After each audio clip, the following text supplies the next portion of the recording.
to NTA News with the Extra Touch.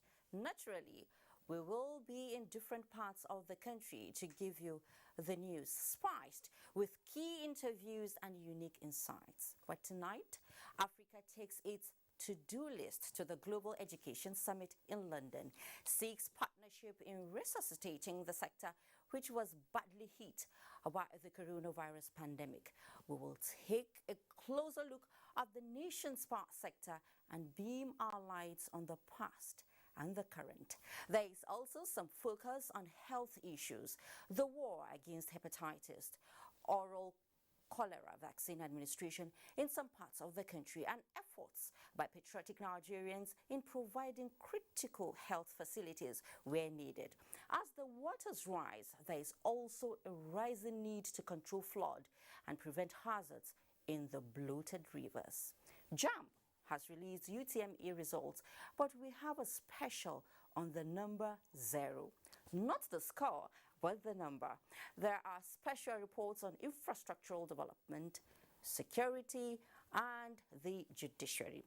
So let's set sail. I am Fatima Umar, and this is News Extra. I welcome you. All is now set for the Global Education Summit in London, the British capital, on Thursday.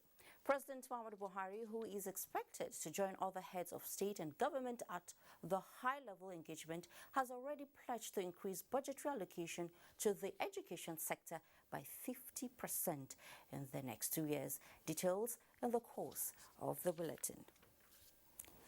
The introduction of e-Naira as electronic legal tender in Nigeria and the decision of the Central Bank of Nigeria not to sell forex to bureau de change operators is receiving applause by economic experts. Guests on NTA's Good Morning Nigeria are the latest.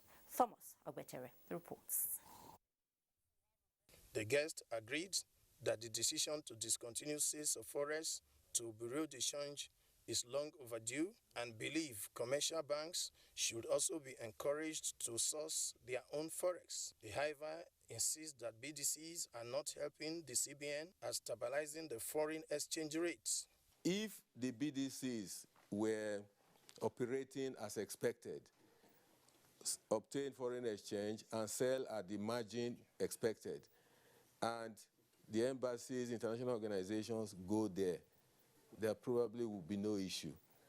But it's because of the misbehavior of the BDCs that they've now transformed from being part of the official market to being part of the parallel market. It's a distortion, as far as I'm concerned, because when you now see $5.7 billion being distributed to Nigerians through the CBA, the BDC's network, you want to question what value we are deriving from that $5.7 billion. Commercial banks in Nigeria were also advised to take advantage of opportunities inherent in the sector to grow the economy. In Abuja, Thomas Ogbetere, NTA News. A situation where citizens of the ECOWAS community pay outrageous amount to make calls when they travel to other member states is considered inimical to regional growth and integration. Conversations at the ongoing delocalized meeting of the ECOWAS Parliament in Ghana are focused on how to correct the misnomer and engage relevant stakeholders to implement the ECOWAS regulation on roaming in the respective countries. On Ngifamfis has the report. Inadequate network resources to absorb roaming subscribers, differences in range of network infrastructure from second to fourth generations, and the plans to roll out 5G network across some countries. SIM ownership verification constraints, among other technical, commercial, legal, and regulatory issues are challenges identified as limitations to effective regional telecommunication pricing in West Africa. A stronger regional level regulatory regime would be required to ensure better regulation of regional roaming issues and activities. To further promote seamless regional communication, ECOWAS released a regulation on roaming, but that too is facing challenges ranging from difficulty in obtaining agreements from operators on costing to fraud related to unlimited roaming call reception. Cross-border ICT infrastructure also needs to be implemented within the region so that our operators avoid having to exchange their traffic in hubs outside the region. The example of telecommunication and information technology use by the ECOWAS Community Court of Justice, however, stands out as a model to encourage member states to adopt safe use of ICTs. We believe that this can be achieved through careful planning, resource mobilization and training of judges and court staff. TIT is obviously the way to go. That those agencies actually do their work, because without implementation, then it doesn't really make sense to sit and talk. So we have to make sure that the implementation is done to the latter. Parliament also considered influence of telecoms and ICT on elections in member states. In Winneba, Ghana, Onengiye Fineface, NTA News.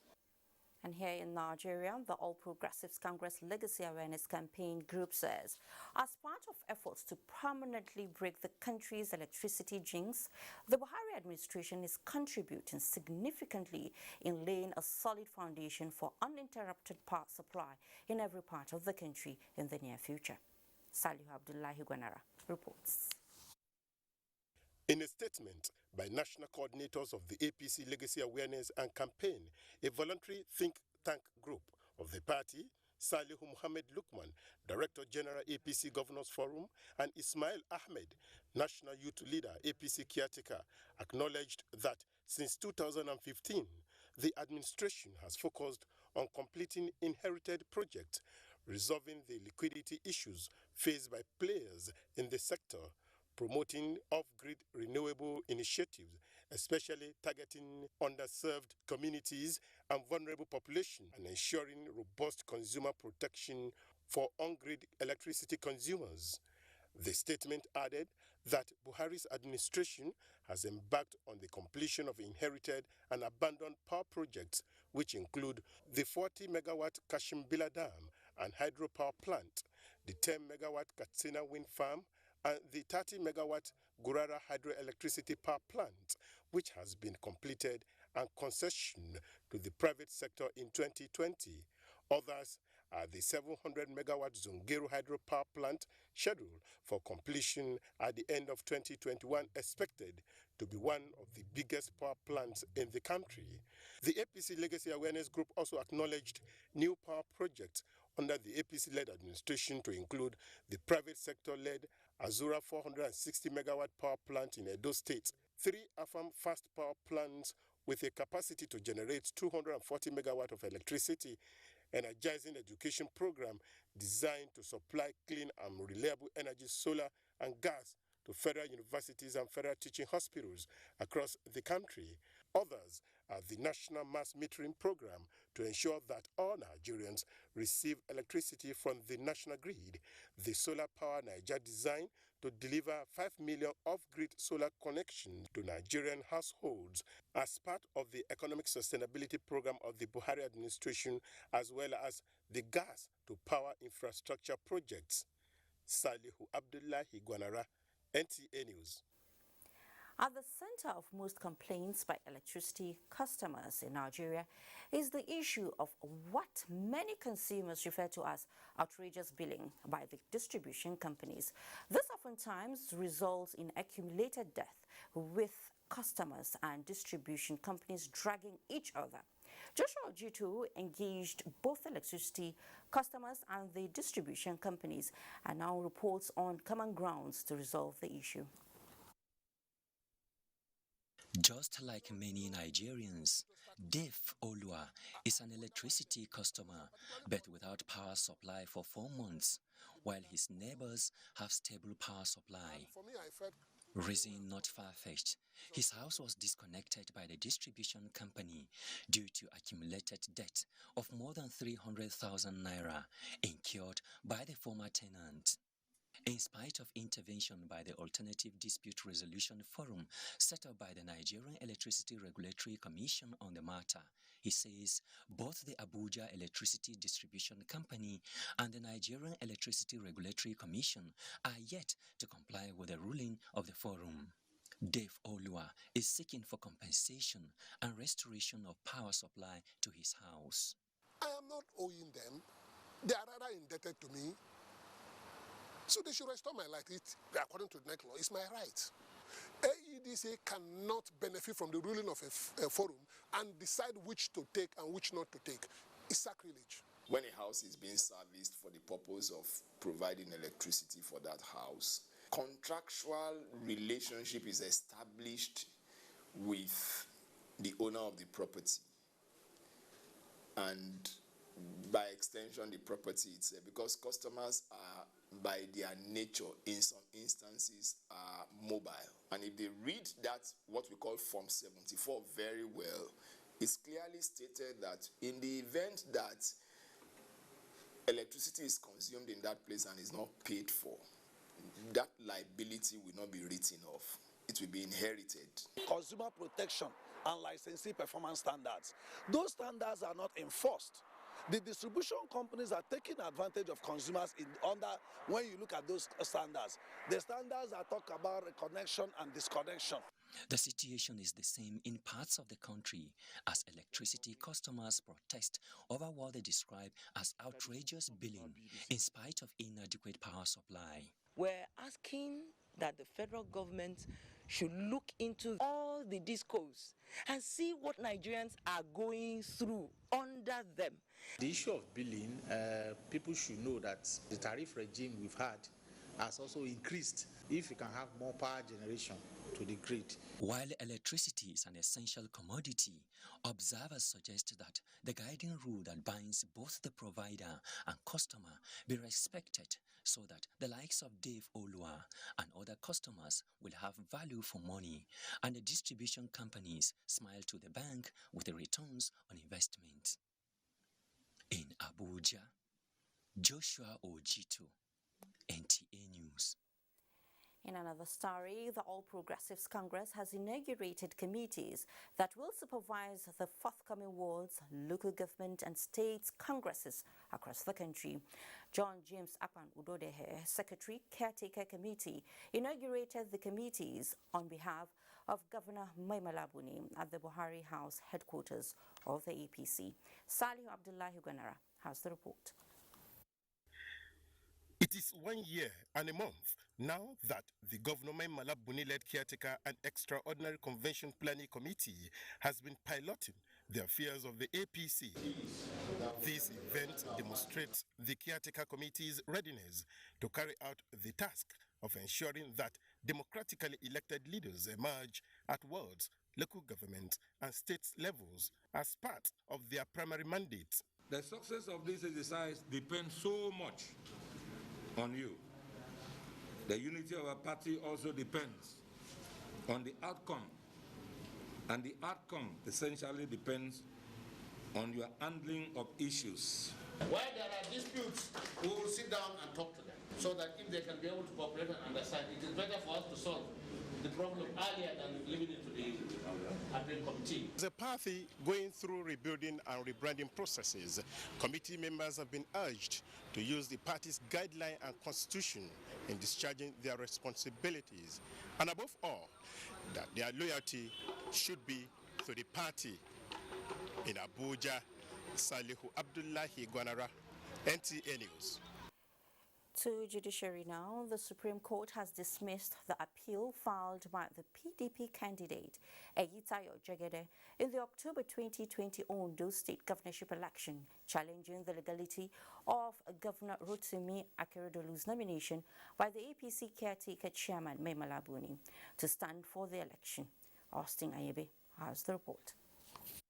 It was a panel of 7 justices that had the appeal presided over by Justice Mary Peter Odili. At the end, 4 were in the majority, while 3 were in the minority. The majority justices who held that the appeal was incompetent said the appellants abandoned the case when it failed to join the APC Caretaker Committee chairman Mai Mala Buni, who was accused of holding 2 executive positions when he signed the nomination and sponsorship letter of Akeredolu to INEC, contrary to the provision of Section 183 of the 1999 Constitution as amended, saying allowing the appeal to succeed will amount to shaving his hair in his absence.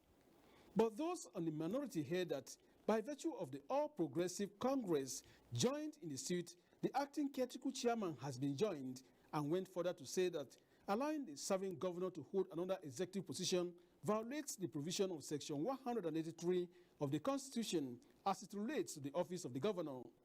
At the end, the majority decision closed the matter with the appeal dismissed.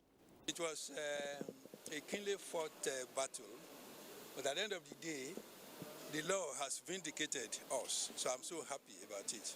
Constitutional infringement is a void act. So the Court of Appeal came up with this contention that they ought to have been made, he ought to have been made a party. And that contention is that there is no basis you can make an agent of a disclosed principal a party. The decision by the Apex Court has put to rest the legal tussle against the October 2020 election of Governor Oluwarotimi Akeredolu. From the Supreme Court, Abuja, Austin Anyebe, NTA News. In the meantime, President Muhammadu Buhari joins members of All Progressives Congress to felicitate with Governor Rotimi Akeredolu of Ondo State over the Supreme Court judgment, which upheld his re-election in the October 10, 2020 polls. The president urges the governor and all elected leaders of the governing party to always place the people first in their consideration of development programs and projects, affirming that the popularity of the APC would continue to depend on performance and acceptance by the electorate. The president knows that the Supreme Court's judgment, preceded by that of the Court of Appeal, further bolsters the strength and reach of the APC and its bright chances of consolidation in coming elections, and calls on the opposition to sheath the sword and work for the development of Ondo State. And we'll head to Kaduna now, where Kaduna State High Court, presided by Justice Gideon Korada, has discharged the leader of proscribed Islamic movement in Nigeria, Sheikh Ibrahim Al-Zaki, and his wife Zinat. Haruna Muhammad reports. Sheikh Ibrahim Azazaki and his wife Zinat have been standing trial since 2018 before the Kaduna State High Court on an 8-count charge bordering on alleged culpable homicide, illegal possession of firearms, unlawful assembly, and disruption of public peace. The court found that the charges were filed in 2018 pursuant to the penal law enacted by the state government in 2017 over an alleged offense committed in 2015. At the Wednesday sitting, which is the 27th sitting by the court, the presiding judge, Justice Gideon Korada, says the case was not shown or proven by the prosecution. The court agreed with us that Malam Zazaki and his wife had committed no offense. The court ruled that the charge ought not to be in the first place. You cannot arraign a man for an offense that was allegedly committed, as at the time the said crime was not an offense. And the court was very emphatic in that yes, the Kaduna State government has powers to enact laws, but they cannot enact laws to prosecute an offense retrospectively. On that first ground, the court held that that charge is incompetent. The prosecution counsel could not be reached for comments. In Kaduna, Haruna Mohammed, NTA News. The administration of justice in Nigeria has continued to record successes and milestones with the periodic addition of new legal practitioners to the number of advocates. Olabode Arewa reports that the challenges occasioned by COVID-19 could not disrupt this year's call to bar ceremony. Those are the new wigs taking the oath of allegiance to be faithful ministers in the Temple of Justice. 4,350 candidates of the total number of students successfully scaled through the 2021 bar final examinations. Family and friends were on hand to felicitate with them on the special occasion. For the new wigs, it is a dream come true. I believe it's a privilege for one to be called to the bar. Wow, experience in Nigerian law school it's a memory I want to keep forever. Elated. I'm happy to be here. Chairman Body of Benchers, Justice Body Vival, in a charge, advised them to sustain the tradition of discipline associated with the legal profession. As a lawyer, you are expected to represent or defend your client when called upon. In so doing, you are to remain committed to the best interests of your client. Each of the aspirants and found them worthy to be presented for call to the Nigerian bar. Among recent advancements recorded by the Council of Legal Education are the new campuses of the Nigerian Law School in Yenagua and Port Harcourt. From the Eagle Square, Abuja, Olabodarewa, NTA News. Congratulations to all of them. We'll take a short break now. When we return, no time to waste in the battle against hepatitis. The threat of the COVID-19 Delta variant and efforts to arrest its spread. Stay with us. Great to have you back on News Extra. All is now set for the Global Education Summit in London, the British capital, on Thursday. President Muhammadu Buhari, who is expected to join other heads of state and government at the high-level engagement, has already pledged to increase budgetary allocation to the education sector by 50% in the next 2 years. The Minister of State for Education, Chukwuemeka Nwajuba, announced this while speaking to NTA News at the strategic meeting with the President on the summit. State House correspondent Adam Sambo has the details. Before attending the strategic meeting on the Global Education Summit with members of the Nigerian delegation, President Muhammadu Buhari signed relevant documents committing Nigeria to progressively increase its annual domestic education expenditure by 50% over the next 2 years and up to 100% by the year 2025 and beyond. This is aimed at improving learning outcomes in the country. With Nigeria now fully committed to significantly increase investment in education, this meeting, presided over by President Muhammadu Buhari, is aimed at strategizing on how best Nigeria can drive maximum benefits from the Global Education Summit. The goal is to strengthen the nation's institutions, promote greater adoption of technology, build the capacities of teachers, and mobilize additional financial resources through legal frameworks and deliberate intervention on a sustainable basis. Minister of State for Education, Chukwuemeka Nwajuba, coordinated the strategic meeting. There are donor countries working towards raising about $5 billion to commit to education around the globe. Nigeria has been a strong partner and one of the biggest spenders for education at the moment, and it is in that light that the Federal Ministry of Education, acting on the directive of the President, committed towards being part of this conference. So the President is here to work with his broad heads of government to work out the right allocations that will go to different states, and how to raise the entirety of the funds that are required, and to give Nigeria's commitment towards increased access to school outcomes and all the targets that Nigeria has been set. The Global Education Summit is aimed at charting the best way forward towards transforming education systems in partner countries through the exchange of best practices. Some people back home are saying that President Buhari doesn't have to be here physically to attend this summit. What will you be telling them? It is important. Nigeria is a leading country in the entire global education chain, and we are one of the biggest beneficiaries.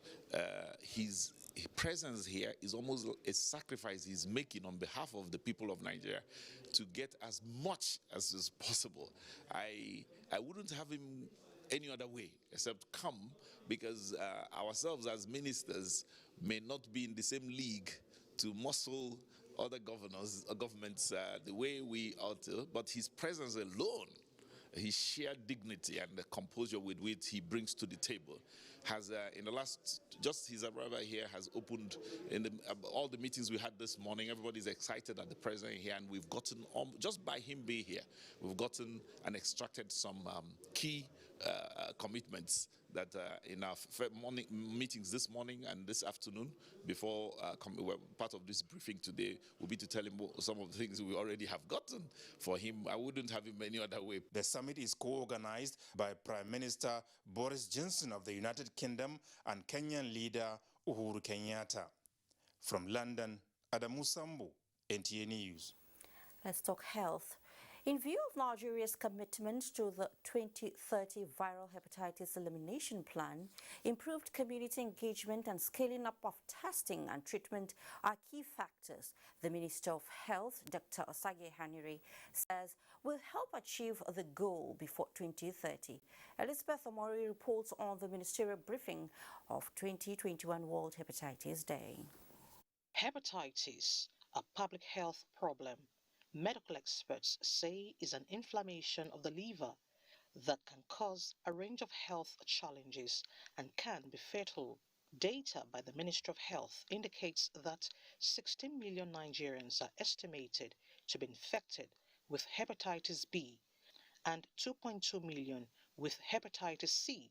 This represents a prevalence rate of 8.1% and 1.1% respectively. I use this opportunity to call on the private sector to explore mutually beneficial partnerships with government and to invest resources in fighting viral hepatitis. This is sub-theme, National Ownership and Financing for Viral Hepatitis Elimination, focuses on infant vaccination, prevention of mother-to-child transmission, blood and infection safety, as well as testing.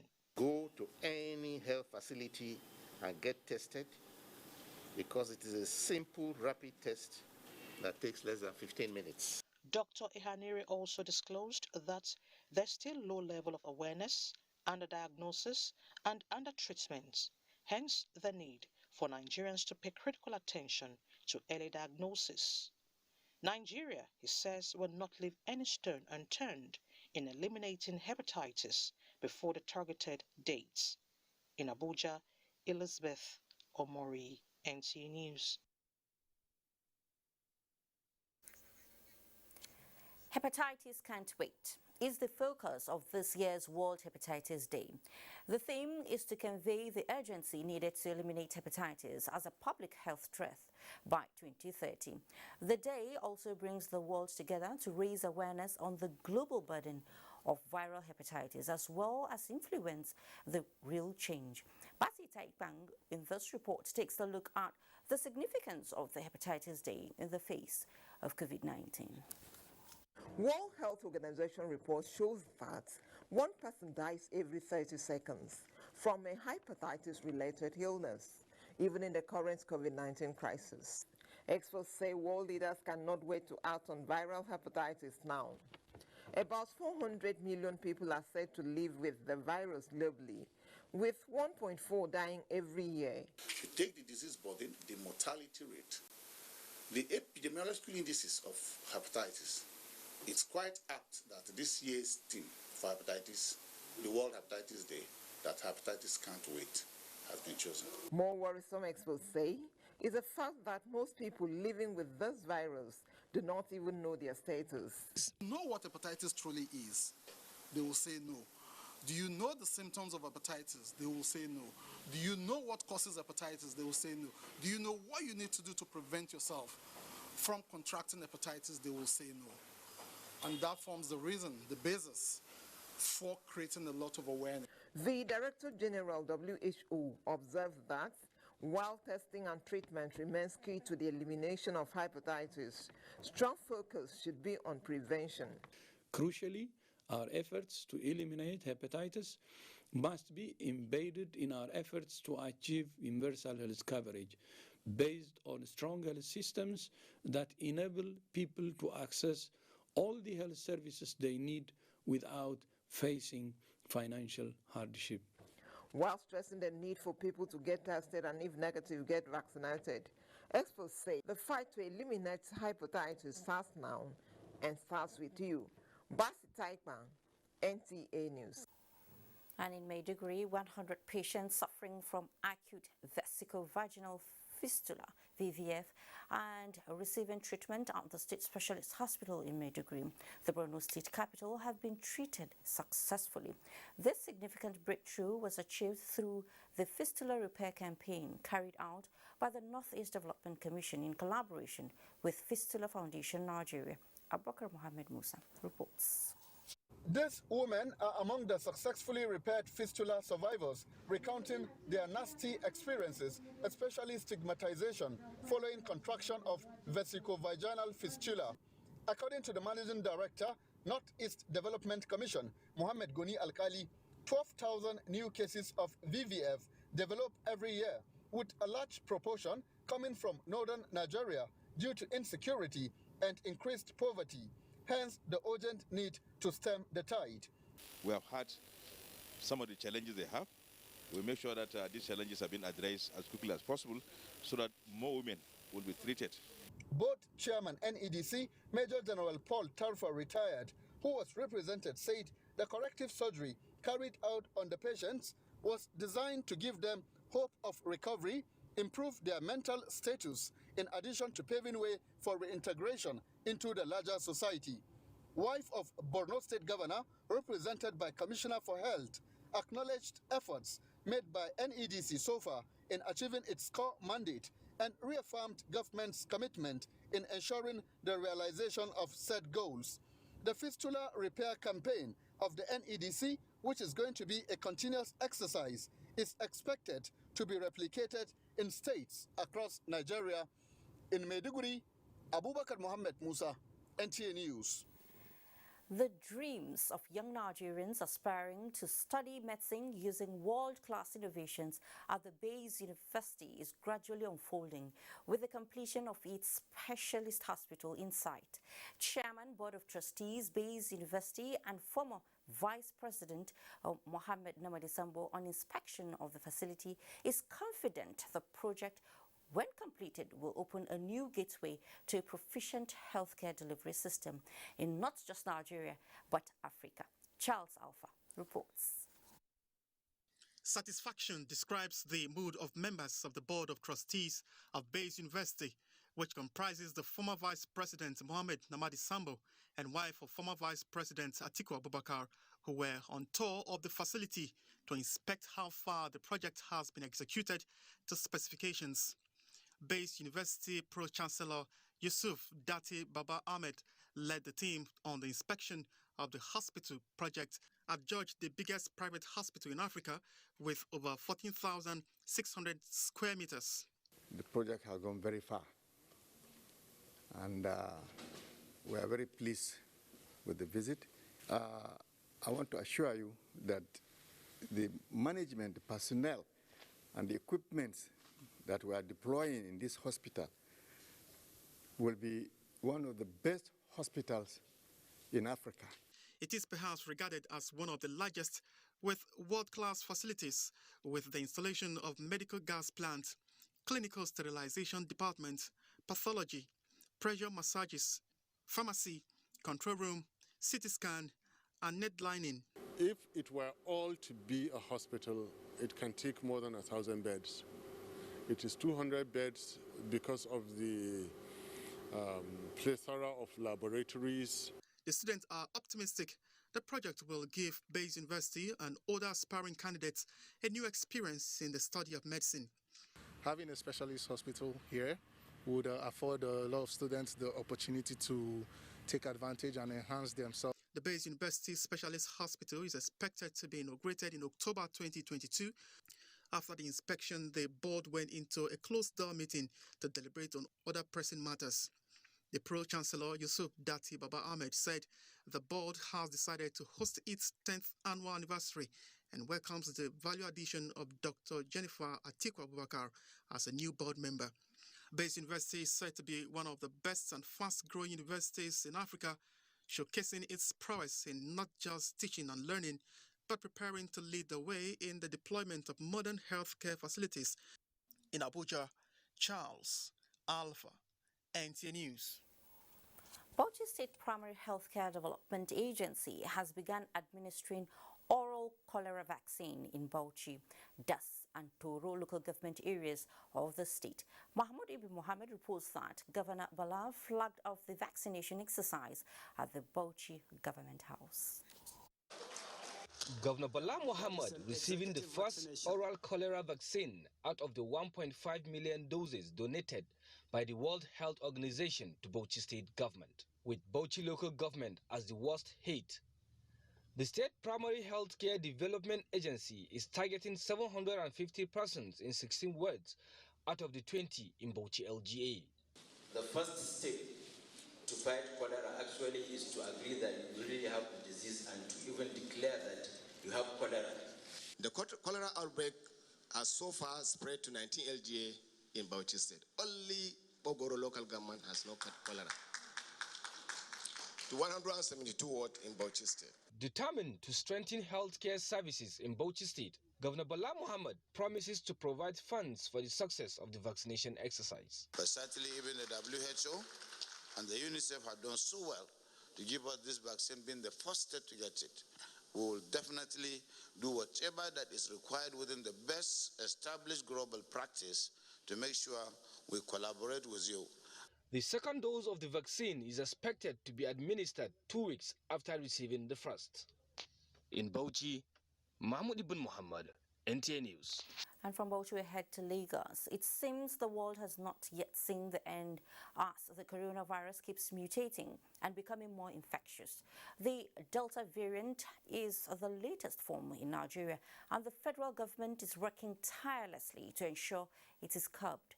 That is why it placed Lagos, Abuja, Oyo, Rivers, Kaduna, Kano and Plateau State on red alert. Rising cases of the new COVID-19 infections and hospitalizations in the country is also a source of concern. John Adams gives us more details. Most Nigerians were relieved when the number of COVID-19 cases went on a steady decline, signaling the end of the second wave of the pandemic. Just when it seemed like the country was out of the woods, the third wave swooped in, dashing hopes of a return to normalcy. The latest surge has come with tougher challenges, even as the highly contagious Delta variant has been tagged a variant of concern by the World Health Organization. It affects younger population. It causes more severe form of disease. If you look at Nigeria, more than 80% of Nigeria populations are below the age of 40 years. With reported cases of the Delta variant in Nigeria, medical experts emphasize that vaccination, in addition to other preventive measures, are the options available to stay protected. For all you know, the Delta variant might not be the last mutation of global concern that we see. Findings reveal that COVID-19 as a virus keeps mutating and has the tendency to be more aggressive. This is why government and other key players are calling on Nigerians to cooperate with safety guidelines in order to nip the third wave in the bud. In Lagos, John Adams, NTA News. Sure, let's keep staying safe. Working in rented buildings is now history for officers and men of the Taraba State Sector Command of the Federal Road Safety Corps, courtesy of President Muhammadu Buhari's administration. To this end, Taraba State Governor Darius Dixon Ishaku and the Corps Marshal Federal Road Safety Corps, Boboye Oyeyemi, have commended the President for the commitment towards realization of the National Integrated Infrastructural Master Plan. Joseph Zannagambo reports that they made the commendation during inauguration of a new office complex for Taraba State Sector Command in Jalingo. Taraba State Sector Command of the Federal Road Safety Corps, since its establishment in 1994, has been grappling with the issue of officer accommodation, which has no doubt hampered its effectiveness and expected output in an effort at ensuring an accident-free society. With the inauguration of this new office complex for Taraba State Sector Command of the Road Safety Corps in Jalingo, stakeholders say marks a watershed development towards creating the much-needed conducive working environment for optimum performance. The Sector Command must be actively involved in reducing overspeeding both within the city and the major routes. Good roads have been built to facilitate vehicular movement, not to transform it into a race-running track. Corps Marshal of the Federal Road Safety Corps, Boboye Oyeyemi, and the Chairman Federal Road Safety Commission, Malam Bukhari Bello, commended the Taraba State government for partnering with the Corps through the allocation of land and presentation of certificate of occupancy that facilitated the smooth completion of the project. The Federal Road Safety Corps is getting unprecedented support from the states of the Federation, and this is how it ought to be, because this is a matter of lives, safety of lives and property. And anyone who believes in safety of lives will invest more. Road safety is everybody's business, and the global clamor is to address the menace of road traffic crashes and associated fatalities through multi-sector collaboration and support. Stakeholders at the occasion called for more collaborative effort between the Corps and other partners to ensure that accidents on our highways are reduced to the barest minimum. In Jalingo, Joseph Zanagambu, NTA News. Thanks for that report. Now let's take another breather. In the next segment, anxiety increasing as water levels rise in riverine communities, but some are wading in with solutions. We'll be right back. Thanks so much for staying.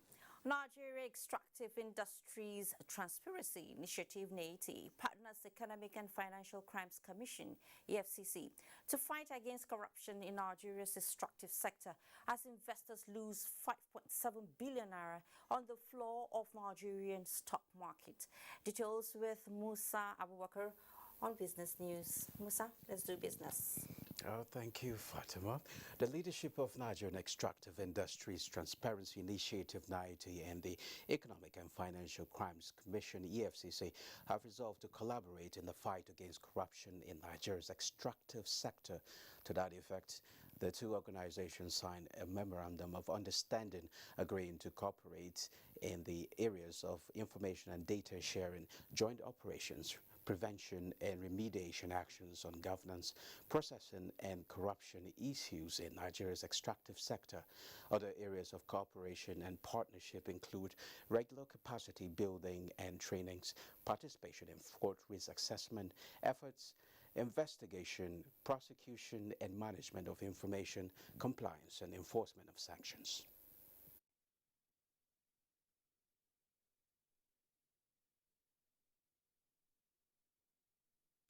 Come to borrow your teeth, and we are borrowing based on the memorandum of understanding we have signed today to strengthen our position and resolve to rescue the extractive industry resources to work for all Nigerians, not just a few.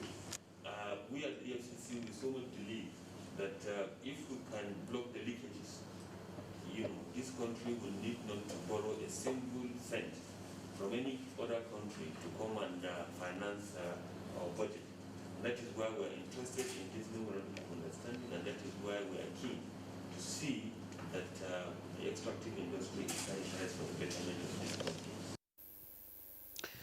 The State's Physical Transparency, Accountability and Sustainability Program for Results, in collaboration with World Bank, Open Government Partnership and other relevant stakeholders, is to strengthen the physical transparency and accountability of government through the Citizens Accountability Report. National Coordinator of the program, Stephen Okon, stated this during the Northeast National Workshop on Citizens Accountability Report in Abuja.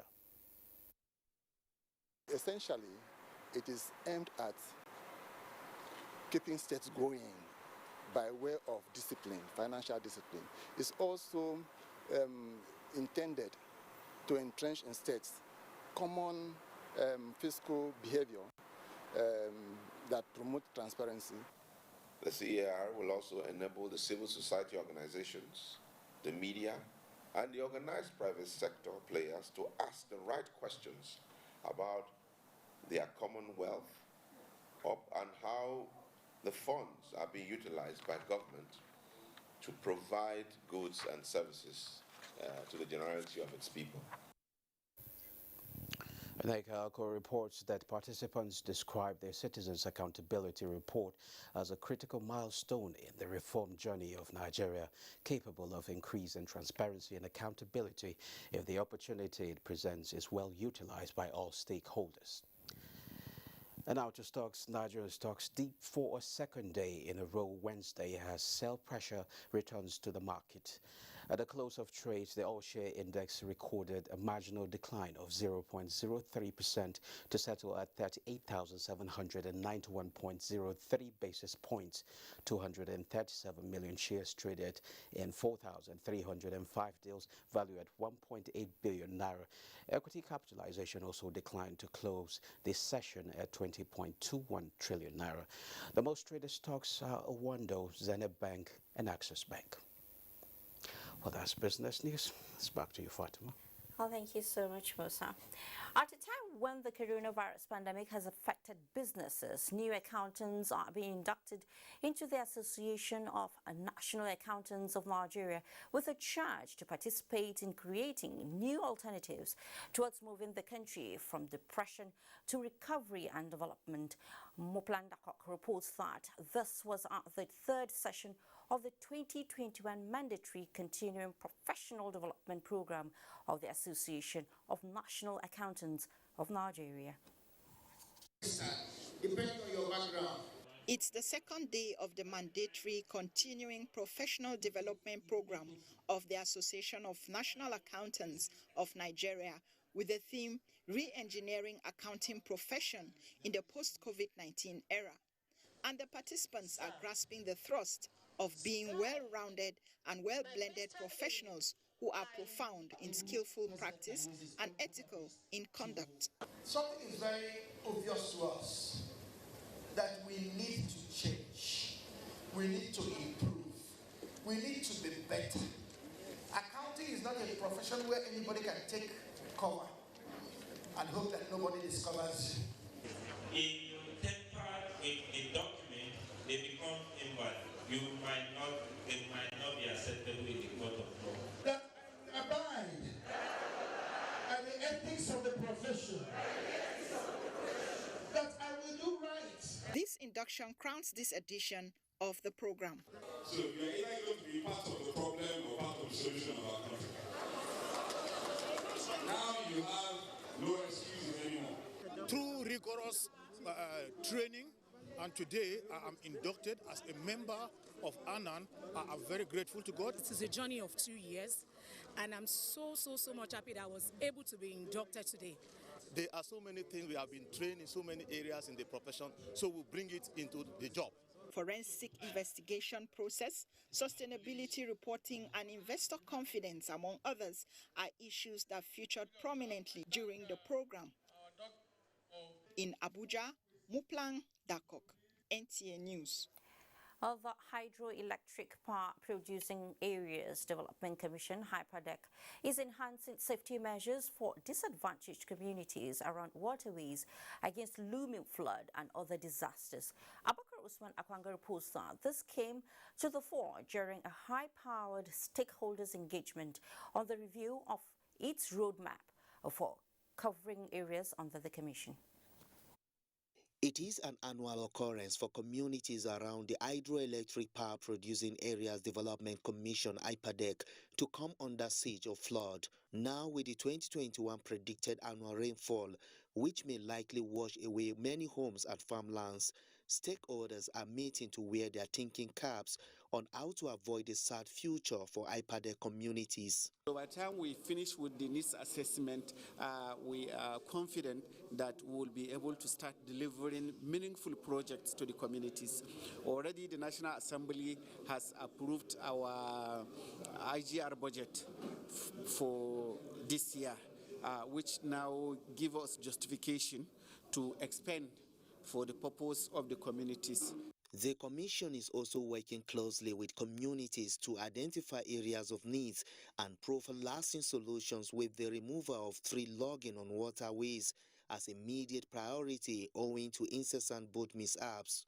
You have a situation where there's overloading of boats. You have a situation where the host communities travel in the night. You have a situation where they don't use life jackets. Now HYPADEC will educate these people. The 6 states of HYPADEC are also on the move for rapid socio-economic growth and development on a sustainable roadmap of short and long-term programs. In Abuja, Abubakar Usman Akwanga, NTA News. We hear that not planning is actually a good plan for failure. Maybe that is why adequate planning and preparedness towards disaster management is always being reiterated. This was done once again at the maiden annual Emergency Disaster Management Summit in Port Harcourt, Rivers State. Joy Uzo was there. History was made as hybrid professionals in emergency and disaster management converged on Port Harcourt. The mission is simple: to rub minds, deliberate and share ideas on globally acceptable response mechanisms in handling man-made and natural disasters in the country. Declaring the conference open, Secretary to the Government of the Federation, Boss Mustafa, who was represented, encapsulated Nigeria's efforts in managing the situation, but called for more holistic approach and synergy. So we solicit assistance and support towards what government is doing. We need to build human capacity because the technology cannot work on its own. So immediately we have that capacity, we're able to respond to disaster when it occurs. Peculiar challenges remain: recurrent erosion, terrorism, farmers' herders crisis, human trafficking, fire outbreaks, and most recently the COVID-19 pandemic. With the theme, Greater Meta Leadership in Disaster Management in Nigeria, Planning, Preparedness and Response. These experts say couldn't be more apt in finding a lasting solution. NTA's Director General Yakubu Ibn Mohamed, represented by the Executive Director Admin and Training, Professor Steve Egbo, urged media practitioners to exercise caution while reporting disaster-related events. Both the media practitioners, the men and women in government, to continue to do all that is necessary to protect the members of the fourth estate of the realm in the discharge of their responsibilities to the society. High point was conferment of honorary fellowship on deserving professionals in Port Harcourt. Joy Uzo, NTA. 210 years ago, the Spanish colonial rule in the present Venezuela came to a bloody end, leading to the birth of an independent entity. In this report, Adebola Brooks-Linsande takes a look at Carabobo, the site of a battle that changed the destiny of Latin America. On 24th June 1821, independence fighters with Venezuelan General Simon Bolivar led the Battle of Carabobo against the Spanish royalist forces. Bolivar's decisive victory at Carabobo led to the independence of Venezuela and establishment of the Republic of Gran Colombia. 210 years after the landmark victory, the Venezuelan embassy in Nigeria is celebrating its freedom from Spain. Narrating the story to students of history and diplomatic studies of the University of Abuja, ambassador of the Bolivarian Republic of Venezuela to Nigeria said, Carabobo is not just a history, but a life of struggle and liberation. We are ready for discuss about everything, but we are not ready to say we resign to our independence, or we resign to our sovereignty, or we resign to our self-determination. Three fundamental human values of freedom, of liberty, and of sovereignty. And it is these three principles of life that gives meanings and destinations for mankind and for humanity. International Center oversees international programs, exchanges, and collaborations. I would like to encourage the international community to collaborate with us to advance cutting-edge multidisciplinary research. Students were given opportunity to ask questions and seek clarification where necessary. Dr. Philip Afaha is the convener of the lecture. That strand of our curriculum, which is diplomatic history, requires us to bridge the gap between the students and the diplomatic community. This is the #1 university in Nigeria, and we have to live by that name. You have to be united to gain your independence, as due to the fact that those you are under doesn't want to give you that independence. I learned that in Nigeria, instead of looking for division and all, we should come together as one and fight for our unity and fight for what we really believe in. Research, teaching, development of ideas and diplomatic engagements are some of the areas of strength of the departments. The lecture, which is one in the series organized by the Departments of History and Diplomatic Studies, is to further expose their students to the reality of what they have been taught in the classrooms. Adebola, Brooklyn Sunday, NTA News.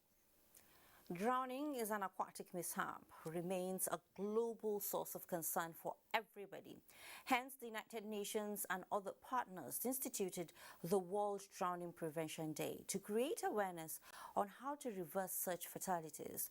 Sandra Duwese Akeme examined the causes and possible solutions to this menace in Benue State, where over 60 cases have been reported in the past 3 years. Over the years, several human lives have been lost due to drowning of one form or the other. This has necessitated the call by relevant authorities for awareness on the prevention of such occurrences. According to statistics by the United Nations, over 236 people drown every year, and that this disaster is among the leading causes of death across the world. The Drowning Prevention Day, which is marked globally by the United Nations, is to highlight the tragedy and impacts of drowning on families and communities, and to offer life-saving solutions to the ugly trend. Most of these operators overload their boat. A flood mark. Maybe if you stand on the bridge there that is going from that linking this place to the banknote, you will see a monument that we built. Flood mark, and the essence of the flood mark is for everybody to have access to the situations at a particular time. So when water started coming, as we are Jukun by tribe, we know how the work of the water. And then we tell people that build house close to the riverside should be moved to far away with the river. It will be recalled that in the last 3 years, over 60 people have been reported to have drowned in Benue State in various circumstances. We work together to carry out sensitization, and we have continued to do that, to sensitize the people and to let them know that this rainy season too there is a flood prediction. They further noted that incidents of drowning is a call to all to take urgent and coordinated actions to tackle the menace. In Makudi, Sandra Duwese Akeme, NTA News. In the next segment of the news, Lords of the Sea master the waves to provide security on Nigeria waters. Plus, JAM releases UTME results, but we have a report on zero. The number, not zero, the score. Please stay. Welcome back. A United States delegation has visited the Nigerian Air Force Base Kainji to inspect the newly arrived first batch of 6 American Sierra Nevada Corporation and Barrier Defense and Security A-29 Super Tucano light attack aircraft at their new home. Defense correspondent Najatu Tijani reports that Chargé d'Affaires Kathleen Fitzgibbon, on behalf of U.S. Ambassador Mary Beth Leonard, Joint Chief of the Air Staff Air Marshal Oladayo Isiaka Amao, and his leadership team at the 407 Air Combat Training Group Kainji for the inspection, symbolizing an unprecedented level of cooperation between the Nigerian and United States militaries. The Super Tucano platform for Nigeria is the United States' largest foreign military sales program in sub-Saharan Africa, valued at almost $500 million. This program follows the U.S. Department of Defense total package approach model and includes spare parts for several years of operation, constructs logistics support, and a multi-year construction project to improve Kainji's infrastructure. The Super Tucano A-29 turboprop aircraft are expected to be a game changer in counterinsurgency operations in northeastern Nigeria.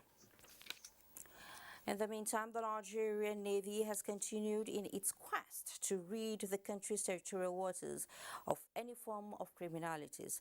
The latest intervention is the joint special military exercise by the Eastern and Central Naval Commands, led by Rear Admirals Sanusi Ibrahim and Kennedy Ebuchina. Gabriel Aminuke confirms the report. The Eastern and Central Naval Command's joint special exercise, which involved the deployment of troops on board 9 warships to 6 operational bases to tackle pirates, oil thieves, other criminalities in the Nigerian territorial waters. Announcing the deployment are the flag off of the exercise in Onne River State. Flag Officer Commanding Eastern Naval Command, Rear Admiral Sanusi Ibrahim, said that the exercise, codenamed Beni Akekere, is to protect the nation's assets and ensure that the maritime economic activities are not disrupted. Nigeria's maritime domain, which is dominant in the Gulf of Guinea with its enormous resources, remains strategic to our national security and development. We are also conscious that these resources have been persistently threatened by piracy, sea robbery, crude oil theft and illegal bunkering, as well as illegal, unprotected and unregulated fishing, among other crimes. According to Flag Officer Commanding Central Naval Command, Rear Admiral Kennedy Ebuchila, the exercise will give them the opportunity to build capacity of its personnel and showcase the Navy's commitment to the regional security arrangements. Operations in our backwaters that will be conducted by elements of our Special Boat Service. This is the very first time that the two commands are coming together to conduct an operation. The joint exercise is estimated to cover Brass, Akasa, Boni, Ibaka, Atuaron, the air assets, and the hinterlands. In Port Harcourt, Gabriel Amunike, NTA News. Nigeria media space is a critical platform for advancing the collective aspirations of citizenry and redefining a process of rebuilding confidence and restoring peaceful atmosphere for posterity. This came to the fore during an analytical session by critical drivers of the nation's media cycle. On NTA's Tuesday Live, Abubakar Usman Akwanga reports. The media and national security are panacea for stability, prosperity, and national integration, but could also serve as oxygen for fueling tension and to a large extent lead to destruction of lives and property. Stakeholders on NTA Current Affairs program Tuesday Live say, unless the media is credible, responsible, and factual, negative elements will continue to manipulate information for selfish desire. As a professional, you must ensure that in trying to live up to the billing, the responsibility of informing the people, you don't also indirectly harm the people. Yes, you may have come with a report that you think is interesting. By the time you churn it out, you are going to win an award. What if you succeed in doing that report, win an award, come back, and there's no country again? We cannot run away from the fact that if criminality has got to the extent that criminals can shoot down an alpha jet, it shows that our nation is at war. And when our nation is at war, the media and the security must all work in consonance with one another to ensure that we overcome this enemy. Regulation of the social media platforms and other policy frameworks are outlined as necessary measures to contain rising cases of fake news and hate speech triggered by avoidable violence. Do you want us to leave this 100% like this? Because the problem with the social media is that if something was reported 2 days ago, if you like it now, it can come back as a fresh issue. Something you have forgotten about, you've seen the videos 1 year ago. Some people will take advantage of that and then begin to recirculate it, and then you begin to cause tension. If you use content from the social media, you must own it. You must take editorial responsibility for that content. And so it is, the onus is on you to verify, to check the veracity of that content that you have picked. As conversations continue on the media and national security, it is hoped that the media will sustain its goodwill in championing a cause that is nationalistic and progressive in a diverse country like Nigeria. In Abuja, Abubakar Usman Akwanga, NTA News.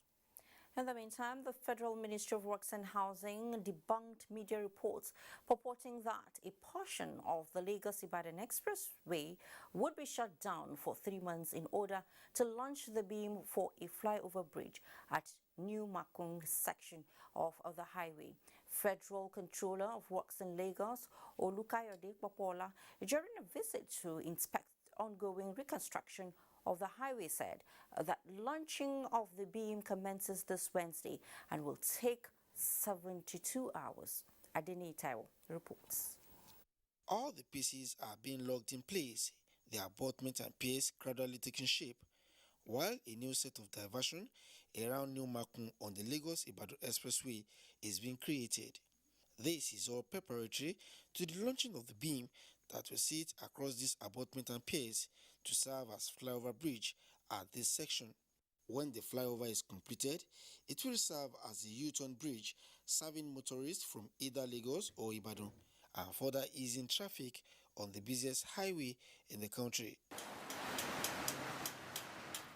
Leading journalist on an inspection tour of the reconstruction work, Federal Controller of Works in Lagos, Olukayode Popola, said traffic would be diverted 400 meters inward and outward Lagos around the construction site to ensure free flow of traffic. The beam that we want to place on top of this abutment and the pier, that's the launching of the beam that we want to do. It's just to prevent the accident. We don't want any movement of vehicle under the bridge while the placement is going on. So it's not 3 months as has been rumored that there is going to be 3 months. You can see it yourself. It's just within 72 hours we are done. Commending the pace of work on the 43.6 kilometer A section stretch of the project, the controller said about 76% of the project has been completed. The contractor will not use the whole of 1 year to achieve 6 kilometers. If he has achieved 38.1 kilometers. So I'm assuring you, the federal government will deliver this project come 2022. He called on motorists plying the corridor to exercise patience and caution while the construction lasts. In Lagos, Adeni Taiwo, NTA News. Students who participated in this year's edition of Girls in ICT Day, which was organized by the National Center for Women Development and its partners, have lauded the center for its commitment to the total development of the girl child. The Girls in ICT Day is an annual event organized by the National Center for Women Development to encourage young girls to take up careers in ICT, science, technology, engineering, and mathematics. This year's event drew partnership from Noble Teen Africa, Nigerian Communications Commission, and UN Rescue Services. The global ambassador, Dr. Steve Midala, presented 50 brand new laptops to all the girls that participated in the program, which held in Abuja. We have the opportunity to learn things like this. I intend to and what you have learned. Continue practicing with my laptop, continue training myself and building myself. And the Joint Admissions and Matriculation Board has cleared and released the Unified Tertiary Matriculation Examination results of 14,620 candidates under investigations, but still withheld about 100 others. Abdul Malik Hassan reports. There may be little activities at the JAMB office this afternoon, but a major decision was earlier taken on the fate of about 15,000 candidates that sat for the 2021 UTME. 93 of the candidates are still in dilemma as their results remain withheld. The Public Relations Officer of JAMB, Dr. Fabian Benjamin, says the inclusion of NIN in the registration exercise has contributed to the drop in the number of cases compared to last year's 195 results withheld of the 1.8 million registered candidates. JAMB has, however, not commented on the fate of the 93 withheld results that will be re-evaluated in Abuja. Abdul Malik Hassan, NTA News. Now, the passion for children and the need to mentor them towards a better future prompted the presentation of 7 books to the public in Abuja. The public presentation is seen as a platform for intense advocacy for support for the girl child on the path to realizing her dream. Lydia Sampson reports that Halima Usman, a staff of the Ministry of Petroleum Resources, presented the books. A woman does not bury her dream if it dies while she is still alive. She drags its corpse with all her strength. Iyanu Adebi, a poet, is one of the many Halima Usman, the author, is mentoring. It is for them and youths across Nigeria that Halima Usman captured embedded lessons in her 7 books.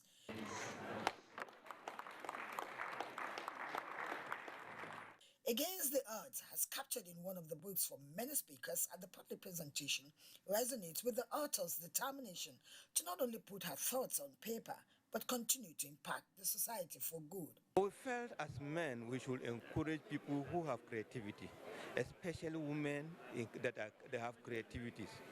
Halima is one of them, and that we felt, let us give her the support. It will encourage other women.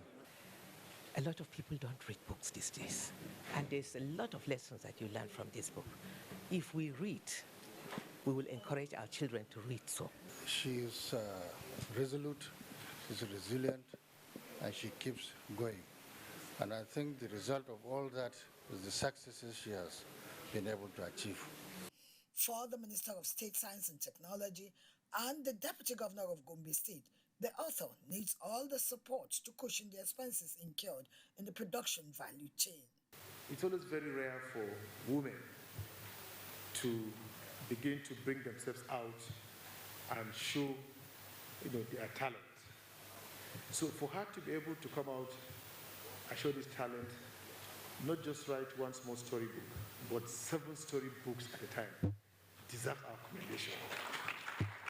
Halima has, on many occasions, organized what we call the Gombe Day of Literature, where people from not only Nigeria, but even across the country have been coming to witness it in Gombe. I have big news to carry home and tell the people of home how excellent our daughter is performing here in Abuja. A princess from Kaltungu, Halima Usman had earlier authored 5 books. The 7 now presented makes a total of 12 books by her. Honestly, one of the major issues we have as women or ladies from the north is that we are a lot of the time scared to voice out.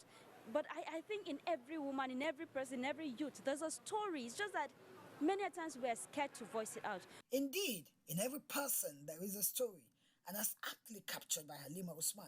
Don't be afraid to voice it out, or should I say, write it out. In Abuja, Lydia Sampson, NTA News. And now on to sports. The 2020 Tokyo Olympics enters its 2nd week Friday. Oche Ngbede takes a look at the performance of Team Nigeria in taekwondo and table tennis.